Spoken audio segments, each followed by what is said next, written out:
İkinci hədis. Bir kişi Allahın Rəsulunun yanına gəldi və dedi ki, ey Allahın Rəsulu, insanlar arasında qayğıya ən çox layiq olan kimdir? Allah Rəsul dedi ki, sallallahu aleyhi və səlləm, anan. Dedim, sonra kim? Dedi, anan. Dedim, sonra kim? Dedi, anan. Dördüncü dəfə soruşanda dedi ki, atan.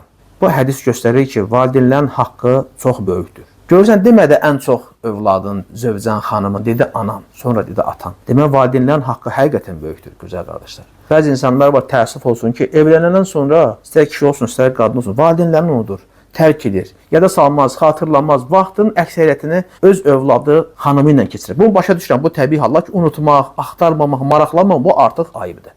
Bayramdan bayrama zəng elər, təbrik edər, nə bilim, həftədə bir dəfə və s. Halı ilə maraqlanmaz, dərdi ilə maraqlanmaz, dərdinə şərik olmaz. Halbuki Allah Teala kitabında nə deyir? وَقَضَى رَبُّكَ أَلَّا تَعْبُدُوا إِلَّا إِيَّهُ وَبِالْوَالِدَيْنِ إِحْسَانًا.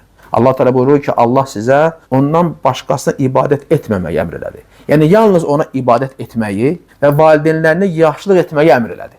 Gör, Allah bizə nə əmr edir? Onlara qarşı təvəzzökar olmaq, kibirli yox. Onlara uf belə söyləmək olmaz, ancaq can deyib can içdirməlisən. Valideynlərin qarşı mərhəmətli, rəhimli olmalıyıq. Öz övladlarına görə sən əsirsən, çalışırsan, qayğı göstərdirsən ki, subhanallah, mənim atam, anam da mənə qarşı belə idi. İnsan o zaman daha çox ata-ananın qədrini bilir. Ona görə də ata-anaya qarşı mehriban olmaq lazımdır, onları sevmək lazımdır. Yəni, onlar bizim cənnətə gedən yolumuzdur.